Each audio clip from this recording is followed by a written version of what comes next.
Bogus ಸ್ವಾಮೀಜಿಗಳು. ಇಲ್ಲೊಂದು video ನೋಡಿ ನೀವು, ಬೋಗಸ್ ಸ್ವಾಮೀಜಿಗಳು ಯಾವ ತರ ಇರ್ತಾರೆ ಅಂತ.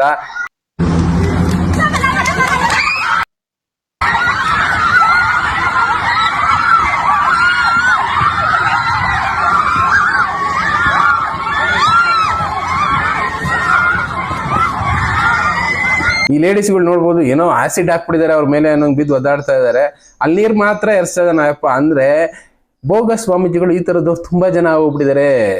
ಅವರ ಧರ್ಮ ಪ್ರಚಾರಕ್ಕೋಸ್ಕರ ನಮ್ಮ ಧರ್ಮಕ್ಕೆ ಬನ್ನಿ, ನಮ್ಮ ಧರ್ಮಕ್ಕೆ ಬಂದ್ರೆ 108 ಕಾಯಿಲೆಗಳು ವಾಸಿ ಮಾಡ್ತೀವಿ, ಈ ತರ ಮ್ಯಾಜಿಕ್ ಮಾಡ್ತೀವಿ, ಪವಾಡ ಮಾಡ್ತೀವಿ ಅನ್ನೋರೆಲ್ಲ ಜಾಸ್ತಿ ಆಗ್ಬಿಟ್ಟಿದ್ದಾರೆ.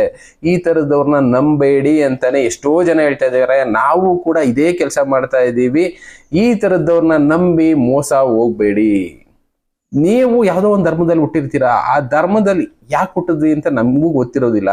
ಏನೋ ಒಂದು ಕೆಲಸ ಮಾಡಕ್ ಹುಟ್ಟಿರ್ಬೋದು, ಬಟ್ ಆದ್ರೆ ನಾವೇನ್ ಮಾಡ್ತೀವಿ, ಏನೋ ದುಡ್ಡು ಸಿಗುತ್ತೆ, ಇಲ್ಲ ಏನೋ ಒಂದು ಒಳ್ಳೇದಾಗುತ್ತೆ ಅನ್ಕೊಂಡು ಯಾವುದೋ ಒಂದು ಧರ್ಮಗಳು ಅಂತ ನಾವು ಕ್ರಿಯೇಟ್ ಮಾಡ್ಕೊಂಡಿದೀವಲ್ಲ, ಅದಕ್ಕೆ ಹೋಗ್ಬಿಟ್ಟು ಏನೋ ಒಂದು ಫಾಲೋ ಮಾಡ್ಕೊಂಡು ಹೋಗ್ತಾ ಇರ್ತೀವಿ. ಅದು ಸರಿನಾ ಅಂತ ಯೋಚನೆ ಮಾಡೋದಕ್ಕೆ ಹೋಗೋದಿಲ್ಲ. ಅದನ್ನ ಯೋಚನೆ ಮಾಡೋ ಅಂತ ಒಂದು ಕೆಲಸ ಮಾಡಿ. ಇಲ್ಲಿ ಮಾಡ್ತಾ ಇರೋದು ನೀವು ನೋಡ್ಬೋದು, ಜಸ್ಟ್ ನೀರ್ ಹಾಕಿ ಜನರನ್ನ ಯಾಮಾರಿಸೋಂಥ ಕೆಲಸ. ಮೊದಲು ಈ ತರ ಎಷ್ಟೋ ಸ್ವಾಮೀಜಿಗಳಿದ್ರು, ಈಗಲೂ ಕೂಡ ಇದಾರೆ. ಕೇರಳ ಕಡೆ ಅಂತೂ ಇದಂತೂ ಕಾಮನ್ ಆಗೋಗ್ಬಿಟ್ಟಿದೆ ಅಂತ ಎಲ್ಲರೂ ಹೇಳ್ತಾರೆ, ಬಟ್ ನಾನಂತೂ ನೋಡಿಲ್ಲ. ಬಟ್ ಈ ವಿಡಿಯೋಗಳು ನೋಡಿದ್ರೆ ಗೊತ್ತಾಗ್ಬಿಡುತ್ತೆ. ಯಾರೋ ಒಬ್ರು ಸಿಲ್ಲಿಯಾಗಿ ಒಂದು ಕಮೆಂಟ್ ಹಾಕಿದ್ದಾರೆ, corporate employees after the first sip of liquor on weekends ಅಂತ. ಬಟ್ ಇಲ್ಲಿ ಆಗ್ತಾ ಇರೋದು ಏನಂದ್ರೆ, ಈ ತರ ಇದು ಹೋಲಿ ವಾಟರು, ಇದನ್ನ ಆಗ್ತಾ ಇದ್ದಂಗೆ ಎನರ್ಜಿ ಅನ್ನೋದು ಬಂದ್ಬಿಡುತ್ತೆ ಮನುಷ್ಯರಿಗೆ ಅಂತ ಯಾಮಾರಿಸೋ ಸ್ವಾಮೀಜಿಗಳು ಜಾಸ್ತಿ ಆಗ್ತಾ ಇದ್ದಾರೆ. ಇದ್ರ ಬಗ್ಗೆ ಯೋಚನೆ ಮಾಡಿ ಯಾವ್ದನ್ನ ಫಾಲೋ ಮಾಡಿದ್ರೆ ಸರಿ, ಇಂಥವ್ರನ್ನ ಫಾಲೋ ಮಾಡ್ಬೇಕಾ ಬೇಡವಾ ಅಂತ. ಆದ್ರೂ ನಮ್ ಜನ ಏನು ಹೇಳೋದಕ್ಕಾಗೋದಿಲ್ಲ. ಈಗ ನಾರ್ತ್ ಕರ್ನಾಟಕ ಕಡೆ ತುಂಬಾ ಜನ ಸ್ವಾಮೀಜಿಗಳು ಈ ತರ ಆಗೋಗ್ಬಿಟ್ಟಿದ್ದಾರೆ. ಸಣ್ಣ ಸಣ್ಣ ಹುಡುಗರನ್ನೆಲ್ಲ ಸ್ವಾಮೀಜಿಗಳು ಮಾಡ್ಬಿಟ್ಟಿದ್ದಾರೆ. ಕಾಲಿಗೆ ಬಿದ್ದು ಅವ್ರ ಕಾಲ್ ತೊಳೆದು ನೀರು ಕುಡಿಯೋರು ಆಗೋಗ್ಬಿಟ್ಟಿದ್ದಾರೆ. ಎಕ್ಸಾಂಪಲ್, ನಾನು ಮೊನ್ನೆ ಲಾಸ್ಟ್ ಟೈಮ್ ಒಂದು ವಿಡಿಯೋ ಮಾಡಿದ್ದೆ ಅನ್ಕೊಳ್ತೀನಿ. ಮಲ್ಲಿಕಾರ್ಜುನ ಮುತ್ಯಾನೋ ಏನೋ ಒಂದಿದೆ, ಸುಮಾರು ಒಂದು 20-21 ವರ್ಷ ಹುಡುಗ ಇರ್ಬೋದು. ಇದೇ ತರ ಒಂದು ಟೀಮ್ ಕಟ್ಕೊಂಡು ಸ್ವಾಮೀಜಿಯಾಗಿ ಬೆಳೀತಾ ಇದ್ದಾರೆ. ಏನಿಲ್ಲ ಅಂದ್ರೂ ಒಂದು 30-40 ಕೋಟಿ ಆಸ್ತಿನ ಒಂದು 3 ವರ್ಷದಲ್ಲಿ ಸಂಪಾದನೆ ಮಾಡಿದ್ದಾರೆ ಅಂದ್ರೆ ಲೆಕ್ಕ ಹಾಕೊಳ್ಳಿ. ಜನ ಎಷ್ಟು ಮುಗ್ಧರು, ಯಾಮಾರ್ತಾರೆ ಅಂತ. ಜನರನ್ನ ಯಾಮಾರ್ಸೋ ಅಂತ ಇಂಥ ಸ್ವಾಮೀಜಿಗಳು ಜಾಸ್ತಿ ಆಗ್ತಾರೆ. ಅವ್ರ ಸ್ವಾಮೀಜಿಗಳಲ್ಲ, ಅವ್ರಿಗೇನ್ ಶಕ್ತಿನೂ ಇಲ್ಲ, ಅವ್ರೇನ್ ದೇವರಲ್ಲ. ಜನರನ್ನ ನಂಬಿಕೆ ಜೊತೆ ಅವ್ರು ಆಟ ಆಡ್ತಾ ಇರ್ತಾರೆ. ಜನರನ್ನ ಭಯನೇ ಇವರ ಬಂಡವಾಳ ಆಗಿರುತ್ತೆ. ಆ ಭಯ ನಾವೆಷ್ಟು ತೋರಿಸ್ತೀವೋ ಅದನ್ನ ಇವ್ರು ಬಂಡವಾಳ ಮಾಡ್ಕೊಂಡು ದುಡ್ಡು ಮಾತ್ರ ವಸೂಲಿ ಮಾಡ್ತಾರೆ ಇರ್ತಾರೆ. ಅದರಿಂದ ಒಳ್ಳೇದ್ ಮಾಡ್ತಾ ಇರ್ತಾರೋ ಕೆಟ್ಟದ್ ಮಾಡ್ತಾ ಇರ್ತಾರೋ, ಅವ್ರು ಮಾತ್ರ ಖುಷಿಯಾಗಿ ಲಕ್ಸುರಿಯಸ್ ಆಗಿ ಬದುಕ್ತಾ ಇರ್ತಾರೆ. ದಂಧೆ ಅನ್ನೋದನ್ನ ಇದನ್ನ ದಂಧೆ ಅಂತ ಹೇಳ್ಬೇಕು. ಜನ ಇದನ್ನ ಅರ್ಥ ಮಾಡ್ಕೋತಾರೋ ಇಲ್ವೋ, ಯಾವ್ದನ್ನ ನಂಬಬೇಕು, ನಿಜವಾದ ಸ್ವಾಮೀಜಿ ಯಾರು, ಎಲ್ಲಾನು ಬಿಟ್ಟು ನನಗೆ ಏನೂ ಬೇಡ ಅಂತ ಬದುಕ್ತಾ ಇರ್ತಾರೆ. ಅಂತವ್ರನ್ನ ನಂಬೋದಿಲ್ಲ ಜನ. ಜನಕ್ಕೆ ಏನು ಅಂದ್ರೆ ಆಡಂಬರ, ಮೈ ಮೇಲೆ ವಿಭೂತಿ ಬಳ್ಕೊಂಡಿರ್ತಾರೆ. ಇನ್ನ ಕೆಲವೊಬ್ರು ರುದ್ರಾಕ್ಷಿ ಹಾಕೊಂಡಿದ್ದಾರೆ ಅಂದ ತಕ್ಷಣ ಅವ್ರನ್ನ ಸ್ವಾಮೀಜಿ ಅಂತ ನಂಬೇಕಾ? ಅವರು ಒಳ್ಳೆ ಕೆಲಸ ಮಾಡ್ತಾರೆ ಸಮಾಜಕ್ಕೆ ಅಂದ್ರೆ ಅಂಥವ್ರನ್ನ ಸ್ವಾಮೀಜಿ ಅಂತ ನಂಬೋಣ. ಆದ್ರೆ ಇಂಥವ್ರನ್ನೆಲ್ಲ ಸ್ವಾಮೀಜಿ ಅಂತ ನಂಬೋದಕ್ಕೆ ಹೋಗ್ಬೇಡಿ ಅಂತ ನಾವ್ ಹೇಳೋದಕ್ಕೆ ಇಷ್ಟಪಡ್ತೀವಿ. ಕಣ್ಣು ಬಿಟ್ಟು ನೋಡಿ ಯಾವ್ದು ಸತ್ಯ ಯಾವ್ದು ಸುಳ್ಳು. ಕಣ್ಣು ಬಿಟ್ಟು ನೋಡಿದಾಗ್ಲೂ ಒಂದೊಂದ್ಸಲ ಯಾಮಾರೋ ಚಾನ್ಸಸ್ ಇರುತ್ತೆ. ಆದ್ರೂ ಕೂಡ ನಮ್ ಜನ ಯಾಮಾರ್ತಾನೆ ಇರ್ತಾರೆ. ಇನ್ನ ನಮ್ ಜನಕ್ಕೆ ಎಷ್ಟು ರೀತಿನಲ್ಲಿ ಹೇಳ್ಬೇಕು ಗೊತ್ತಿಲ್ಲ. ಒಳ್ಳೇದನ್ನು ಹೇಳ್ಬೋದು, ಕೆಟ್ಟದನ್ನು ಹೇಳ್ಬೋದು. ಬಟ್ ಜನಕ್ಕೆ ಏನು ಅಂದ್ರೆ ಯಾವತ್ತು ಕೆಟ್ಟದು ಬೇಗ ಅಟ್ರಾಕ್ಟ್ ಮಾಡುತ್ತೆ, ನೆಗೆಟಿವಿಟಿ ಅನ್ನೋದು. ಅದನ್ನ ನಾವು ಪಾಸಿಟಿವ್ ಅಂತ ತಗೊಂಡ್ಬಿಡ್ತೀವಿ, ಬಟ್ ಆದ್ರೆ ಅಲ್ಲಿರೋದು ನೆಗೆಟಿವಿಟಿನೇ. ಅರ್ಥ ಮಾಡೋ ಕೆಲಸ, ಅರ್ಥ ಮಾಡಿಸೋ ಕೆಲಸ ನಾವು ಮಾಡ್ತಾ ಇರ್ತೀವಿ. ಬಟ್ ಆದ್ರೆ ಜನ ನಮ್ಮನ್ನೇ ಬೈಕೊಂಡು ಓಡಾಡ್ತಾರೆ, ಏನು ಮಾಡೋದಕ್ಕಾಗೋದಿಲ್ಲ. ಎಷ್ಟೋ ಜನ ಅದ್ರ ವಿರುದ್ಧ, ಈಗ ಎಕ್ಸಾಂಪಲ್ ನಾನು ಯಾರೋ ಒಬ್ಬ ವ್ಯಕ್ತಿ ಹೆಸರು ಹೇಳಿದೆ, ಅವ್ರ ವಿರುದ್ಧ ಎಷ್ಟೋ ವಿಡಿಯೋಗಳನ್ನ ಮಾಡಾಕಿದ್ದಾರೆ. ಅದಕ್ಕೆ ಅವ್ರಿಗೆ ಕಮೆಂಟ್ಸ್ಗಳಾಗ್ತಾರೆ, ಹಾಗೆ ಹೀಗೆ ಅಂತ ಧಮಕಿಗಳು ಇರ್ತವೆ. ಪ್ಲಸ್ ಅಪಪ್ರಚಾರ ಮಾಡಬೇಡ, ಅವ್ರು ದೊಡ್ಡ ಸ್ವಾಮೀಜಿ ಅಂತ ಹೇಳ್ತಾರೆ. ಸ್ವಾಮೀಜಿ ಆದವನು ಯಾವತ್ತೂ ಸ್ವಾರ್ಥಕ್ಕೆ ಮಾಡ್ಕೊಳ್ಳೋದಿಲ್ಲ. ಸ್ವಾರ್ಥಕ್ಕೆ ಮಾಡ್ಕೊಳ್ಳೋನು ಸ್ವಾಮೀಜಿ ಅಲ್ವೇ ಅಲ್ಲ. ಅಂಥವ್ರನ್ನ ನಂಬಿ ಅಂತ ನಾವ್ ಹೇಳ್ತಾ ಇರೋದು. ಎಷ್ಟೋ ಜನ ವಿಡಿಯೋಗಳು ಮಾಡಿದ್ರು, ಸುಮ್ಮನೆ ಹಾಕೋದ್ರು, ಕಲಿಯುಗದ ಅದೇನೋ ಪುರುಷ ಅಂತ ತೋರಿಸ್ತಾರೆ.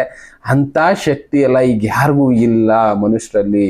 ಅದನ್ನ ಅರ್ಥ ಮಾಡ್ಕೊಳ್ಳಿ. ಯಾರೇ ಆಗ್ಲಿ ಒಂದೊಳ್ಳೆ ಕೆಲಸ ಮಾಡ್ತಾ ಇದ್ದಾನ, ಅವನ್ನ ನಂಬಿ ಅವ್ನು ಹೇಳೋ ದಾರಿ ಸರಿ ಇದೆಯಾ ಯೋಚನೆ ಮಾಡಿ ಆಮೇಲೆ ಆ ವ್ಯಕ್ತಿತ್ವನ ನಂಬೋದಕ್ಕೆ ಶುರು ಮಾಡಿ. ಅದನ್ನ ಬಿಟ್ಟು ಯಾರೋ ಒಂದ್ 4 ಜನ ಒಂದು ವಿಡಿಯೋ ಮಾಡಿ ತೋರಿಸ್ಬಿಟ್ರು, ಇವ್ರು ಮ್ಯಾಜಿಕ್ ಮಾಡ್ತಾರೆ, ಇವ್ರು ಪವಾಡ ಪುರುಷ, ಇವ್ರು ಮುಟ್ಟಿದ ತಕ್ಷಣ ಮಣ್ಣು ಚಿನ್ನ ಆಗ್ಬಿಡುತ್ತೆ ಅಂತ ತೋರಿಸೋ ವಿಡಿಯೋಗಳು 108 ಮಾಡ್ಬೋದು. ಜನ ಅದನ್ನ ನಂಬ್ಕೊಂಡು ಅಲ್ಲಿ ಹೋಗಿ ಯಾಮಾರ್ತಿರಲ್ಲ. ಇನ್ನೇನು ಹೇಳ್ಬೇಕು ಗೊತ್ತಿಲ್ಲ. ಅದರಲ್ಲೂ ನಾರ್ತ್ ಕರ್ನಾಟಕದಲ್ಲಿ ಯಾಮಾರೋ ಅಂತವ್ರು ಜಾಸ್ತಿ ಆಗ್ಬಿಟ್ಟಿದ್ದಾರೆ. ಯಾಮಾರಿಸೋ ಸ್ವಾಮೀಜಿಗಳು ಜಾಸ್ತಿ ಆಗ್ಬಿಟ್ಟಿದ್ದಾರೆ. ನಾವ್ ಎಷ್ಟು ಹೇಳ್ಬೇಕೋ ಒತ್ತಿ ಹೇಳ್ತಾ ಇರ್ತೀವಿ. ಕಣ್ ತೆರೆಸುವಂತ ಕೆಲಸ ಮಾಡೋ ಪ್ರಯತ್ನ ನಮ್ಮದು. ಮಾಡೋದು ಬಿಡೋದು ನಿಮಗ್ ಬಿಟ್ಟಿದ್ದು. ಆದಷ್ಟು ನಾವ್ ಹೇಳೋದಷ್ಟೇ, ನಿಮ್ಮ ದುಡ್ಡು ಸಂಪಾದನೆ ಮಾಡ್ಬೇಕು ಅಂದ್ರೆ ಎಷ್ಟು ಕಷ್ಟ ಇರುತ್ತೆ. ತಗೊಂಡೋಗಿ ಯಾರದೋ ಪಾದಕ್ಕೆ ಹಾಕ್ಬಿಟ್ಟು ಅವ್ರ ಪಾದದ ನೀರು ಕುಡಿತೀರಲ್ಲ, ಆ ಕರ್ಮ ಅನ್ನೋದು ನಿಮ್ಗೆ ಅಂಟ್ಕೊಳ್ತಾ ಇರುತ್ತೆ. ಅವ್ನು ಏನೇನ್ ಕೆಟ್ಟ ಕೆಲಸ ಮಾಡ್ತಾ ಇರ್ತಾನೋ ಆ ಕರ್ಮಗಳು ನಿಮ್ಗೆ ಅಂಟ್ಕೊಳ್ತಾ ಇರುತ್ತೆ. ಆದಷ್ಟು ಆ ಕರ್ಮಗಳಿಂದ ಹೊರಗಡೆ ಬರಬೇಕು ಅಂದ್ರೆ ಒಳ್ಳೆ ಕೆಲಸ ಮಾಡಿ, ಒಳ್ಳೇದಕ್ಕೆ ಸಾಥ್ ಕೊಡಿ. ಒಳ್ಳೆ ಕೆಲಸ ಮಾಡ್ತಾ ಇರುವಂತ ಸ್ವಾಮೀಜಿಗಳು ಕೈ ಜೋಡಿಸಿ ಅಂಥವ್ರ ಜೊತೆ ಬದುಕಿ. ಎಂತೆಂಥವ್ರನ್ನೋ ಸ್ವಾಮೀಜಿ ಮಾಡಿ ಕೂರ್ಸೋವಂಥ 10 ಜನ ಗುಂಪುಗಳಿರ್ತವೆ. ಅಂತ ಗುಂಪುಗಳನ್ನ ನಂಬಿ ಮೋಸ ಹೋಗ್ಬೇಡಿ. ಈ ಥರದ ಗುಂಪುಗಳು ಜಾಸ್ತಿನೇ ಆಗ್ತಾ ಇದ್ದಾವೆ. ಕಣ್ಮುಂದೆ ನೋಡ್ತಾ ಇದ್ರು ಜನ, ಆದ್ರೂ ಅದೇ ದಾರಿಗೆ ಹೋಗ್ತಾರೆ. ಆ ದಾರಿಗೆ ಹೋಗ್ತಾ ಇರೋದನ್ನ ತಪ್ಪು ಅಂತ ತೋರ್ಸೋರಾದ್ರೂ ಇರಬೇಕು. ಆದ್ರೆ ಆ ಕೆಲಸ ಮಾಡ್ಬೇಕಾಗಿರೋ ವಿದ್ಯಾವಂತರು ಸೈಲೆಂಟಾಗಿ ಕುತ್ಕೊಳ್ತಾ ಇದ್ದೀರಾ. ಆದಷ್ಟು ಯಾವ ದಾರಿ ತಪ್ಪು ಯಾವ್ದು ಸರಿ ಅಂತ ತೋರ್ಸೋ ಕೆಲಸ ಮಾಡಿ. ನಾರ್ತ್ ಕರ್ನಾಟಕ ಕಡೆ ಇದು ಜಾಸ್ತಿ ಇದೆ, ಇದನ್ನೆಲ್ಲ ಕಣ್ಮುಂದೆ ನೋಡಿದೀವಿ. ಅದಕ್ಕೆ ನೀವು ಹೇಳ್ತಾ ಇರೋದು ವಿದ್ಯಾವಂತರಿರೋರು ಅಟ್ಲೀಸ್ಟ್ ಇದು ತಪ್ಪು, ಈ ದಾರಿ ಸರಿಯಲ್ಲ ಅಂತ ಹೇಳೋ ಕೆಲಸ ಮಾಡಿ. ನಿಮ್ಮ ಮನೆಯವ್ರು ಕೇಳದೆ ಇರ್ಬೋದು, ಯಾಕೆಂದ್ರೆ ಸೀನಿಯರ್ಸ್ ಒಬ್ಬೊಬ್ರು ಫಾಲೋ ಮಾಡ್ಕೊಂಡ್ ಬಂದ್ಬಿಟ್ಟಿರ್ತಾರೆ ಒಂದ್ ದಾರಿನ. ಅದರಿಂದ ಆಚೆ ಬನ್ನಿ ಅಂದ್ರೆ ಯಾರು ಕೇಳೋದಕ್ಕೆ ಇಷ್ಟಪಡೋದಿಲ್ಲ. ನಾನು ಬೆಳೆಸಿರೋನು ನನಗೆ ಹೇಳಕ್ ಬರ್ತೀಯಾ ಅಂತ ಮನೆಯವ್ರು ಹೇಳ್ಬೋದು. ಬಟ್ ಆದ್ರೆ ಯಾವತ್ತೋ ಒಂದು ದಿನ ನಿಜ ಗೊತ್ತಾಗೇ ಆಗುತ್ತೆ.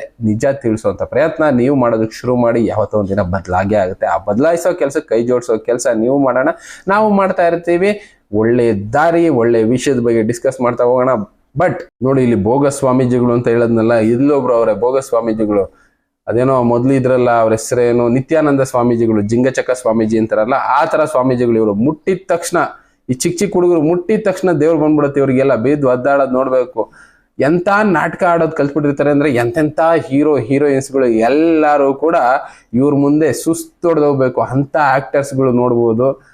ಪಟ ಪಟ ಪಟ, ಅದು ವಯಸ್ಸಾಗಿರೋ ಅಜ್ಜಿದಿರಿಂದ ಹಿಡಿದು ಎಲ್ಲರೂ ಕೂಡ ದೇವ್ರು ಬಂದೇ ಬಿಡ್ತಾವ ಅವ್ನು ಮುಟ್ಟಿದ ತಕ್ಷಣ. ಎಂತೆಂಥ ಸ್ವಾಮೀಜಿಗಳಿದ್ದಾರೆ. ಇಂಥ ಸ್ವಾಮೀಜಿಗಳಿಂದ ಯಾಮಾರ್ಬೇಡಿ ಅಂತ ಹೇಳ್ತಾನೆ ಇದೀವಿ. ಇನ್ನು ಉಳಿದಿದ್ದು ನಿಮಗೆ ಬಿಟ್ಟಿದ್ದು.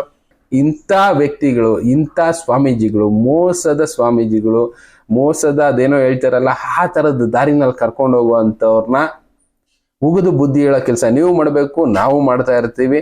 ಇನ್ನು ಇದೇ ರೀತಿ ವಿಷಯಗಳನ್ನ ಡಿಸ್ಕಸ್ ಮಾಡ್ತಾ ಹೋಗೋಣ ಮುಂದಿನ ದಿನಗಳಲ್ಲಿ. Thank you. ಮತ್ತೆ ಸಿಗೋಣ. Good by.